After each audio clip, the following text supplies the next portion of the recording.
Shalom jemaat Tuhan, saya percaya ketika kita datang dengan sungguh-sungguh maka Tuhan yang akan menjadi satu-satunya kemenangan kita, amin.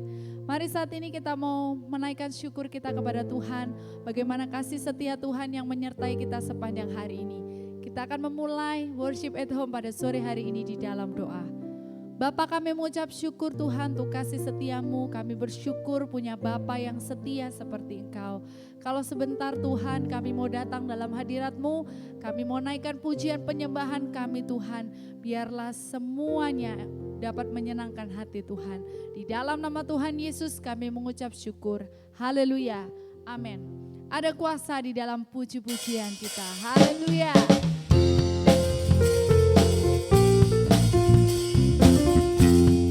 Sebab Dia Tuhan yang bertahta.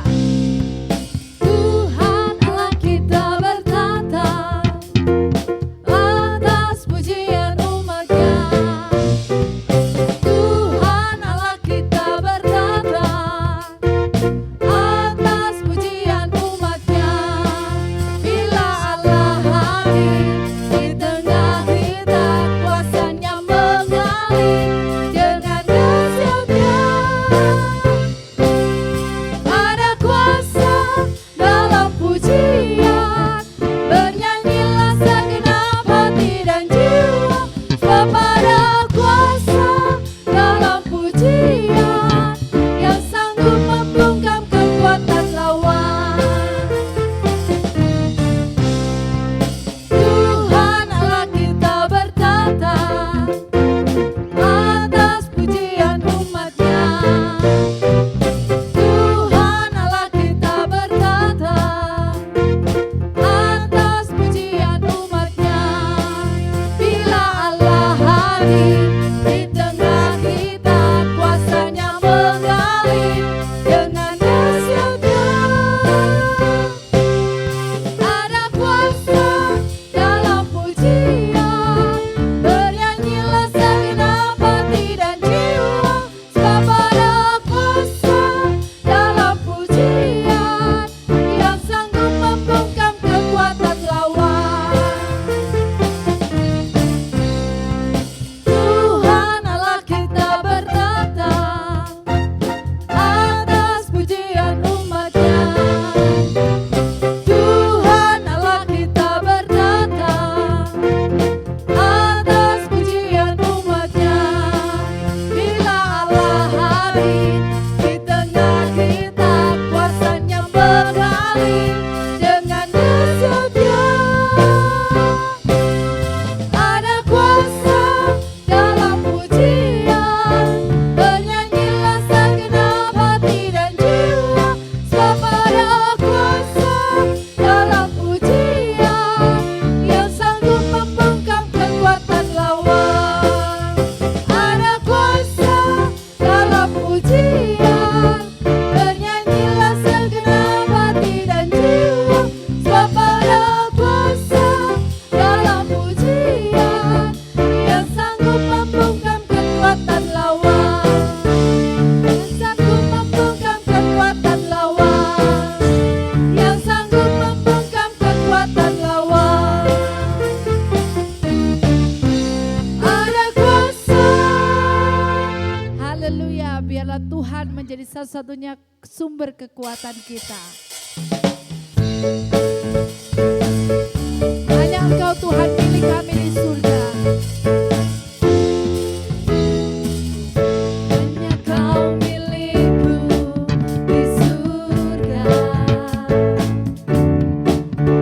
Tiada yang ku ingini di bumi, hanya Kau.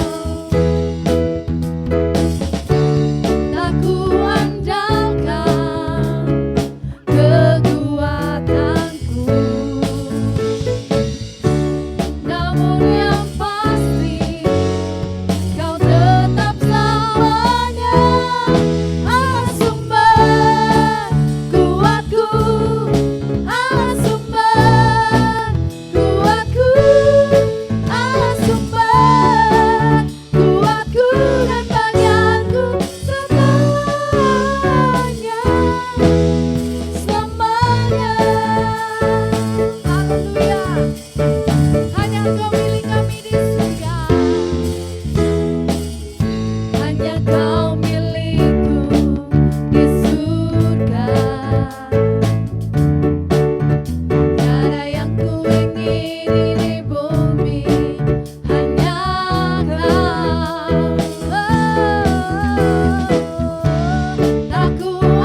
Allah. Kita percaya bahwa kita punya Allah yang dahsyat. Amin. Haleluya, Allahku dahsyat. Dia berkuasa atas hidup kita. Dia sanggup memberikan kemenangan bagi setiap kita.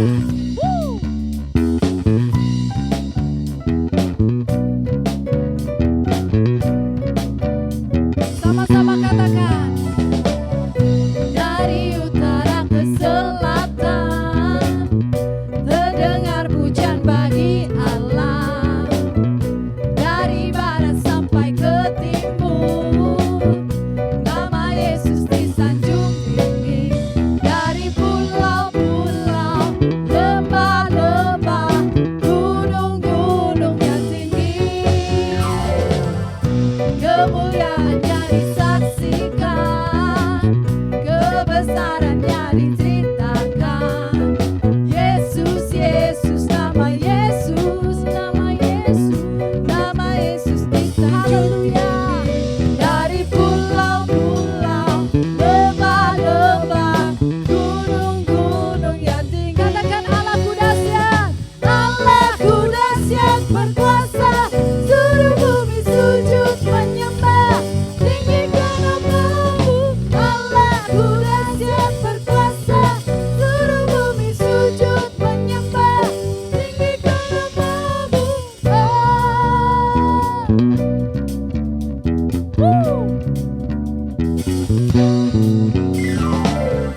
Dari utara ke selatan, terdengar pujian bagi Allah. Dari barat sampai ke timur, nama Yesus disanjung tinggi. Dari pulau-pulau, lembah-lembah, gunung-gunung yang tinggi, kemuliaannya disaksikan, kebesarannya diceritakan. Yesus, Yesus, nama Yesus, nama Yesus disanjung tinggi. Dari pulau-pulau, lembah-lembah, gunung-gunung yang tinggi. Allahku dahsyat berkuasa, seluruh bumi sujud menyembah, tinggikan namamu.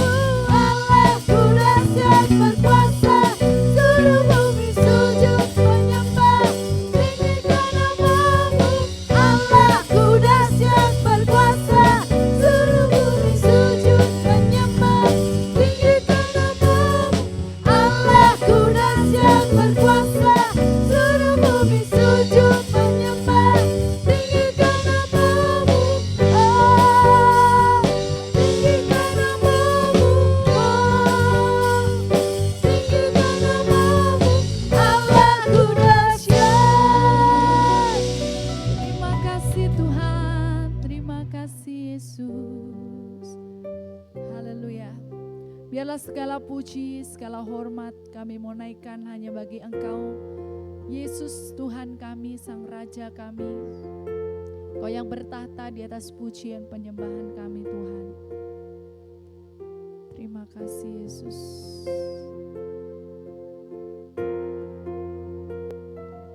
Beri puji, beri hormat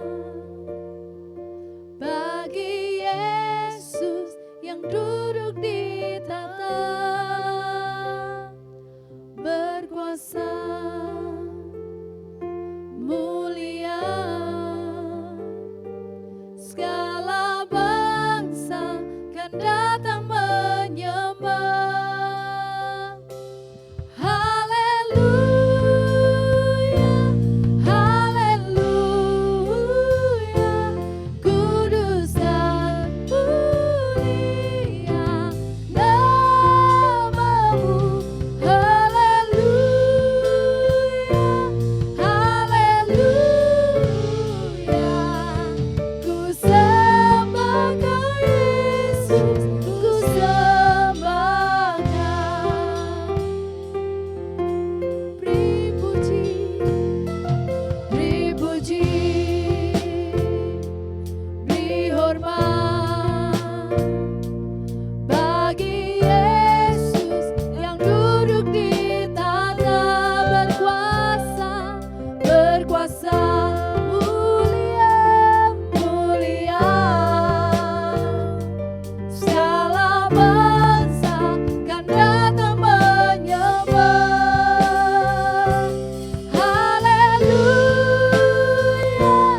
Kami bersyukur Tuhan, punya Allah seperti Engkau. Kau Bapa yang layak ditinggikan. Kami tak dapat balas kasih-Mu Tuhan dengan apapun juga. Yang kami bisa berikan adalah pujian penyembahan yang terbaik. Hidup kami menjadi persembahan yang hidup di hadapan Tuhan. Biarlah Tuhan sore hari ini kami mendapatkan kemenangan demi kemenangan di dalam Tuhan. Biarlah sore hari ini Tuhan, kami yang rindu berjumpa secara pribadi dengan Engkau. Kami benar-benar Tuhan bertatap muka dengan-Mu Tuhan. Kami rindu hadirat-Mu turun atas setiap kami. Kami rindu Engkau bertahta atas pujian penyembahan kami. Terima kasih Tuhan. Kami percaya Engkau hadir saat ini. Kau juga merindukan menjamah setiap umat-Mu Tuhan. Terima kasih Yesus, terima kasih. Ku yakin Kau hadir di sini. Ku rasakan kuasa yang tak terbatas. Ku yakin Kau nyata di sini. Kemenangan terjadi di sini.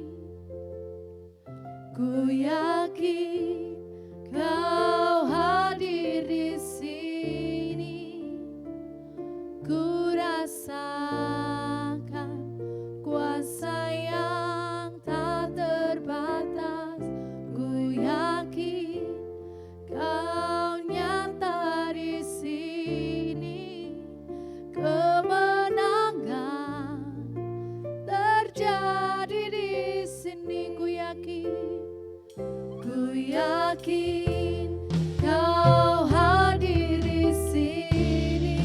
Kami terima lawatan-Mu Tuhan. Berhembuslah ya Roh Kudus menjamah setiap kami. Ku yakin Kau nyata di sini. Kemenangan terjadi di sini. Ku yakin Kau hadir di sini. Kau hadir di sini. Lewat umat-Mu Tuhan. Kuasa yang tak terbatas. Ku yakin Kau nyata di sini. Kemenangan terjadi di sini. Ku yakin Tuhan. Yes. Kau hadir di sini. Kami percaya Engkau hadir saat ini Tuhan. Menjamah setiap hati yang rindu.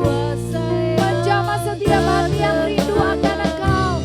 Ku yakin Kau nyata di sini. Kemenangan terjadi di sini. Sekali lagi katakan ku yakin Tuhan. Kau hadir di sini. Kami serahkan kepada hamba-Nya yang akan menyampaikan kebenaran firman Tuhan. Kuasa yang tak terbatas. Ku yakin Kau nyata di sini. Kemenangan terjadi di sini.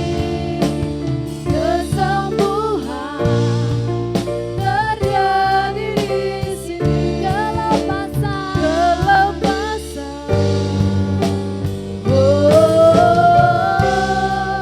terjadi di sini. Thank you Jesus. Terima kasih Tuhan. Saat ini keinginan hati kami hanyalah menyembah Engkau ya Bapa. Kami rasakan hadirat-Mu menjamah setiap kami ya Tuhan. Dan saat ini kami juga rindu Engkau berbicara kepada setiap kami melalui firman-Mu. Kami percaya ada sesuatu yang Kau ingin kerjakan kepada setiap kami. Biarlah firman-Mu membuka setiap hati kami, membuka pikiran kami, dan juga memerdekakan setiap kami. Terima kasih ya Bapa, kami mengucap syukur dan sudah siap untuk mendengarkan apa yang Kau ingin sampaikan pada kami. Di dalam nama Tuhan Yesus kami sudah berdoa dan mengucap syukur. Haleluya. Amin. Shalom, selamat sore Bapak Ibu Saudara.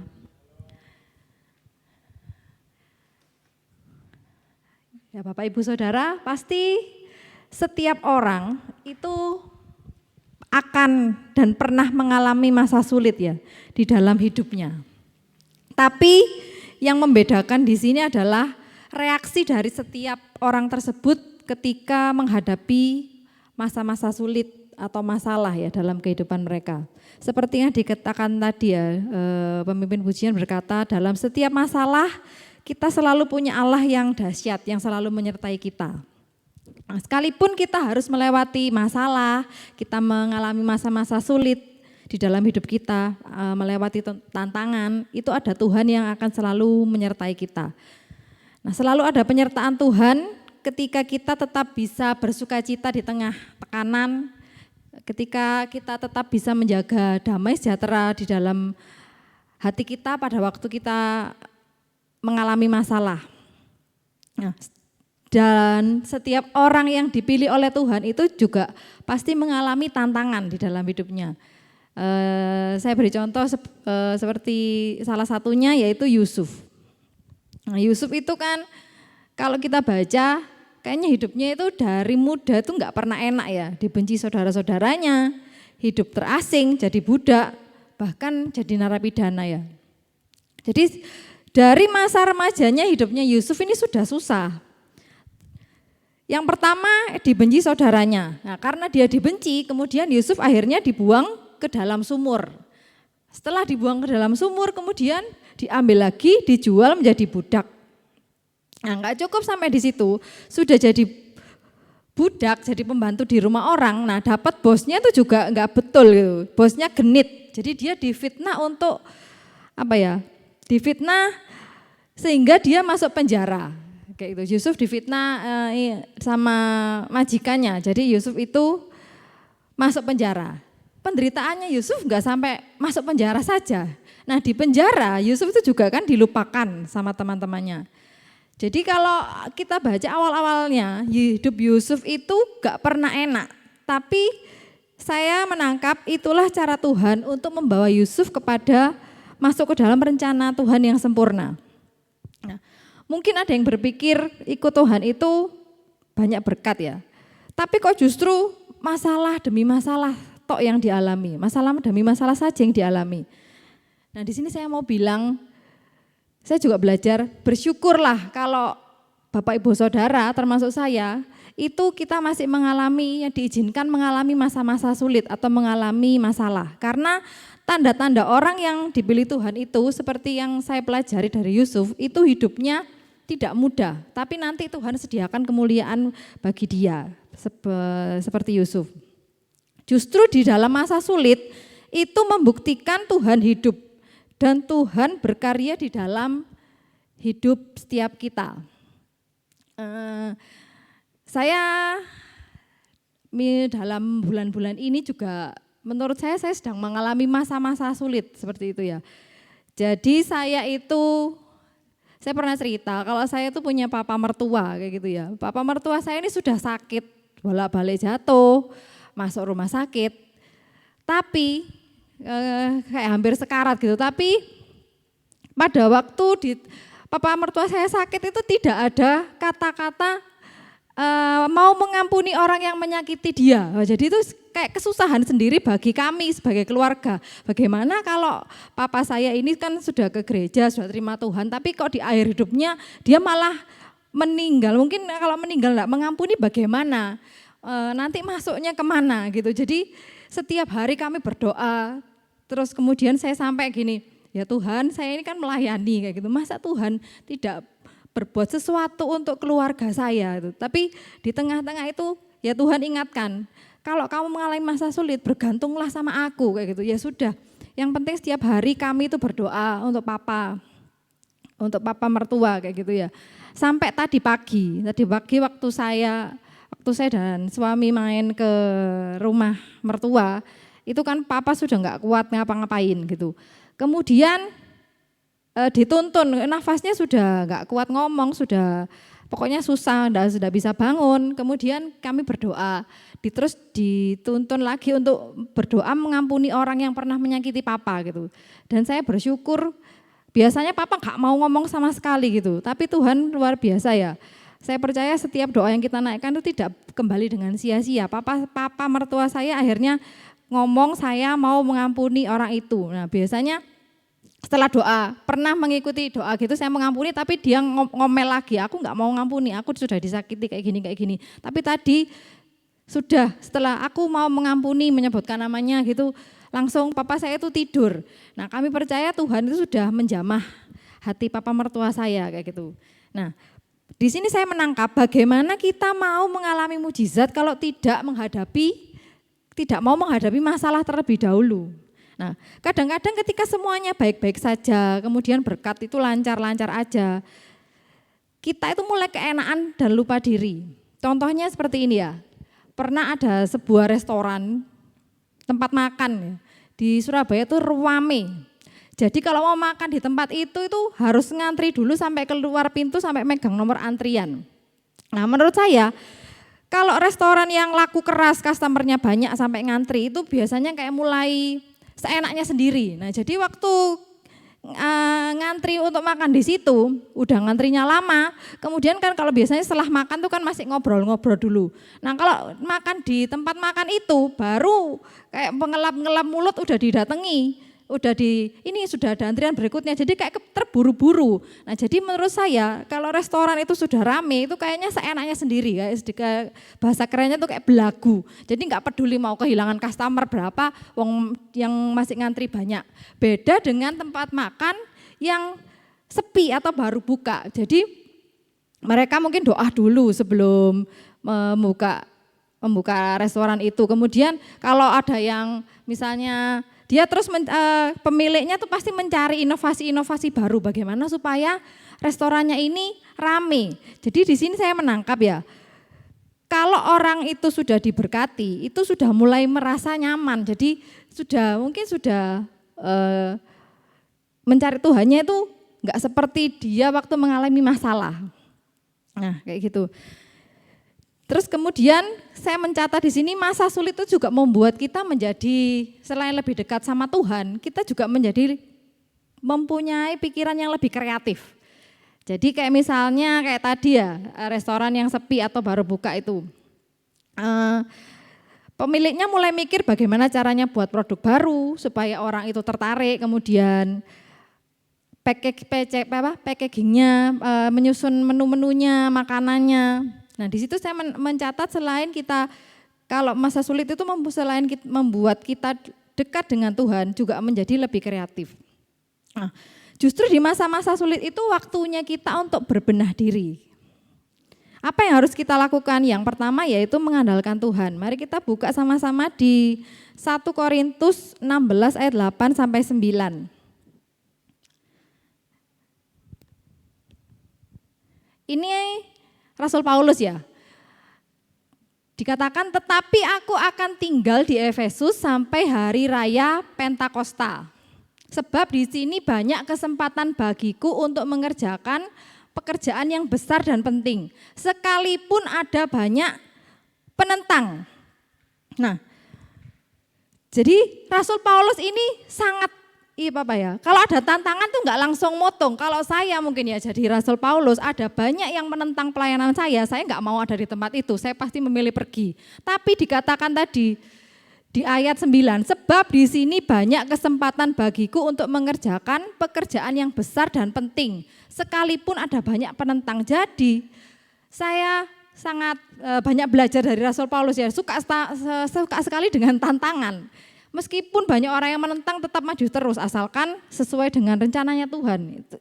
Nah, bagaimana caranya supaya kita tetap bisa bertahan di tengah-tengah masa sulit? Nah, saya mencatat yang pertama, hiduplah untuk sebuah tujuan. Atau Bapak Ibu Saudara harus punya visi di dalam hidup Bapak Ibu Saudara. Nah, ini kan sudah akhir tahun. Kemudian kita mau memasuki tahun yang baru. Saya itu biasanya juga kalau akhir tahun itu mau masuk ke awal tahun selalu kayak buat ada lembaran, bukan ya kayak buku gitu, kertas isinya itu visi dan mimpi, goal yang akan saya capai selama 1 tahun. Nah waktu kemarin saya buka-buka, itu ternyata Tuhan itu bekerja luar biasa ya. Banyak mimpi-mimpi saya itu sudah digenapi. Nah, saya juga kalau waktu nulis visi, saya mau nulis mimpi, itu saya tunjukkan ke suami kan. Nah, jadi kalau begitu saya mulai ngomel kayak gitu mulai down, suami saya tuh mengingatkan. Kayak tahun kemarin kan saya tuh nyatet visi itu, kalau saya menganggap visi itu yang sesuai dengan rencana Tuhan. Jadi agak alkitabiah saya tulis, saya mau menjadi berkat buat banyak orang. Nah, waktu kemarin, bulan-bulan kemarin itu kan saya banyak melakukan ini kan, saya melakukan diseminasi kayak gitu ya. Kemudian setelah melakukan diseminasi, menyampaikan materi, itu banyak rekan-rekan guru sesama rekan guru di komunitas tuh ya, di MGMP tuh minta salinannya, minta filenya dong mau tak ganti, mau buat tugas saya kayak gini. Nah, itu dalam hati saya ngomel, sampai rumah saya ngomel, kok enak ya orang-orang itu gak ikut mikir, semuanya ambil copy pekerjaan saya. Nah terus waktu saya ngomong gitu sama suami saya bilang loh, katanya kamu mau jadi berkat, itu ya termasuk memberkati orang kan, pekerjaanmu di copy. Ya sudahlah, berarti mungkin itu saya bisa menjadi berkat lewat itu. Jadi suami saya itu mengingatkan, itu loh kamu sudah nulis visi. Jadi menurut saya visi itu penting di dalam hidup kita. Jadi nanti tahun 2004 jangan berjalan tanpa arah, karena di firman Tuhan di Alkitab, saya lupa di mana ayatnya, tanpa wahyu menjadi liarlah rakyat. Jadi kalau hidup kita tanpa tujuan ya kita nggak tahu kita nanti berjalannya kemana. Nah kalau kita punya tujuan dalam hidup, kita bisa ngerti mau kemana. Jadi tidak akan gampang menyerah apapun tantangannya. Kalau kita sudah mulai tulis tujuan hidup kita misalnya ini. Kalau kita mulai lupa, seperti saya tadi, ketika saya mulai ngomel, Tuhan itu ingatkan melalui suami saya, ini loh, kamu kan punya visi mau jadi berkat. Masa pekerjaannya di kopi aja ngomel? Ya, itu menurut saya. Kemudian buka di 1 Korintus 9 ayat 26. Nah ini ya, kenapa kok kita itu hidup harus punya tujuan. 1 Korintus 9 ayat 26. Sebab itu aku tidak berlari tanpa tujuan, dan aku bukan petinju yang sembarangan saja memukul. Nah, jadi pentingnya itu ya, kita punya tujuan hidup, kita punya visi di dalam hidup kita. Karena setiap orang yang diciptakan Tuhan di dunia ini, mereka itu lahir dengan sebuah tujuan Tuhan di dalam hidup mereka. Jadi Tuhan itu enggak iseng ya menciptakan kita di dunia ini. Kalau kita bisa lahir ke dunia ini dan besar sampai seperti sekarang ini ya, maksudnya bisa sampai seperti sekarang ini, itu karena Tuhan sudah merencanakan ya dalam hidup kita. Nah sekarang pertanyaannya, apakah Bapak Ibu Saudara mengerti tujuan hidup yang sudah ditentukan Tuhan di dalam Bapak Ibu Saudara? Bapak Ibu Saudara mau melakukan apa dengan hidup Bapak Ibu Saudara? Nah, kalau Anda tidak mengerti tujuan hidup, begitu tantangan datang, ya sudah pasti gampang menyerah. Lalu kita buka lagi di Efesus 2 ayat 10. Efesus 2 ayat 10. Karena kita ini buatan Allah, diciptakan dalam Kristus Yesus untuk melakukan pekerjaan baik yang dipersiapkan Allah sebelumnya. Ia mau supaya kita hidup di dalamnya. Jadi saya percaya ya, Tuhan itu selalu merancangkan untuk menjadikan seseorang itu baik ya. Tidak ada seorang pun yang diciptakan oleh Tuhan itu untuk jadi penjahat. Tidak ada seorang pun yang diciptakan Tuhan untuk jadi preman kayak gitu ya. Setiap kita diciptakan Tuhan untuk sebuah tujuan baik dan untuk melakukan pekerjaan baik. Seperti yang dikatakan di Efesus 2 ayat 10. Nah, apa yang Tuhan mau?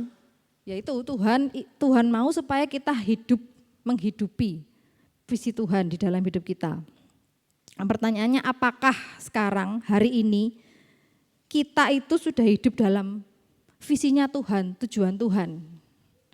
Nah, yang pertama tadi kan bagaimana caranya supaya bisa bertahan di tengah-tengah masa sulit? Yang pertama kan hidup untuk sebuah tujuan atau mempunyai visi. Nah, yang kedua harus menjaga hati. Karena apa? Karena hati itu tempat Tuhan menanamkan kepandaian atau keahlian di dalam hidup manusia. Jadi di dalam hati kita itu Tuhan sudah menanamkan benih untuk supaya kita bisa menghidupi apa yang menjadi panggilan Tuhan. Kita buka di Keluaran 35 ayat 34. Keluaran 35 ayat 34. Ya. Dan Tuhan menanam dalam hatinya dan dalam hati Aholiab bin Ahisamak dari suku Dan kepandaian untuk mengajar. Ayat yang berikutnya Keluaran 36 ayat 2. Keluaran 36 ayat 2. Lalu Musa memanggil Bezalel dan Aholiab dan setiap orang yang ahli, yang dalam hatinya telah ditanam Tuhan keahlian. Setiap orang yang tergerak hatinya untuk datang melakukan pekerjaan itu. Jadi sedalam setiap hati kita, Tuhan sudah tanamkan benih. Supaya kita bisa menghidupi panggilan Tuhan.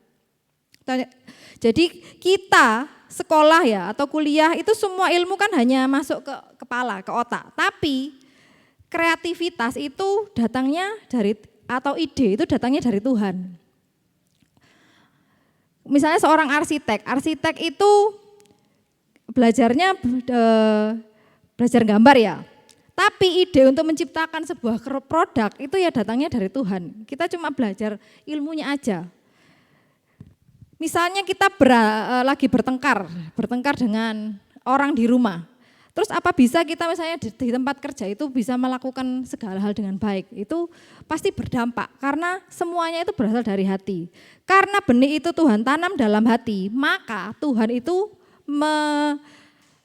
menyuruh kita untuk selalu menjaga hati kita.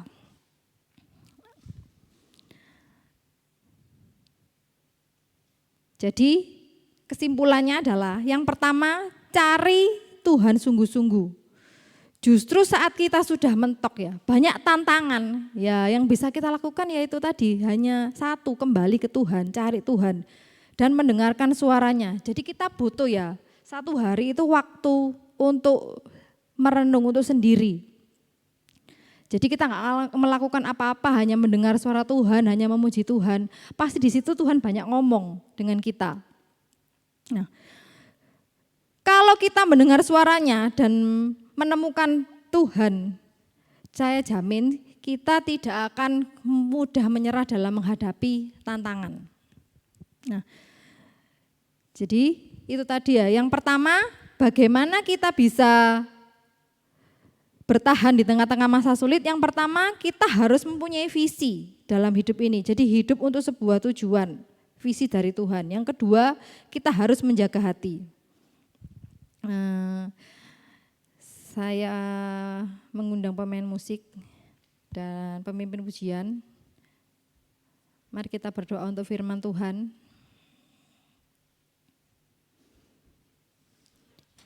Kiranya kasih karunia Tuhan menolong setiap kami. Bukakan telinga rohani kami ya Bapa, supaya kami kembali mendengar suara-Mu. Tolong kami untuk menemukan panggilan Tuhan di dalam setiap hidup kami. Tolong kami untuk kami bisa mengerti apa maksud-Mu, apa visi-Mu di dalam setiap kehidupan kami. Kami gak mau di tahun depan kami berjalan menggunakan pemikiran kami sendiri, tapi kami mau minta tuntunan-Mu ya Bapa, sehingga apapun yang kami lakukan itu semua cocok dan sesuai dengan kehendak-Mu. Pakai setiap kami untuk menjadi berkat bagi banyak orang dan berguna bagi Tuhan. Hanya di dalam nama Tuhan Yesus, mari yang diberkati Tuhan sama-sama katakan amin. Terima kasih Bapak, kami mengucap syukur buat firman Tuhan malam hari ini. Kuatkan mereka yang lemah, sembuhkan mereka yang sakit. Pulihkan rumah tangga yang mengalami kekacauan, kegoncangan karena problem atau tantangan. Terima kasih Bapak di dalam nama Yesus Kristus. Mari angkat tangan saudara dan terima berkat. Kasih karunia datang dari Allah yang menjadikan langit dan bumi, dan oleh Yesus Kristus yang menjadi juru selamat kita. Dan di dalam pelayanan persekutuan Roh Kudus yang mengikat dan mempersatukan kita dalam tubuh Kristus, menyertai kita senantiasa malam ini sampai selama-lamanya. Haleluya. Amin. Selamat malam, Tuhan memberkati.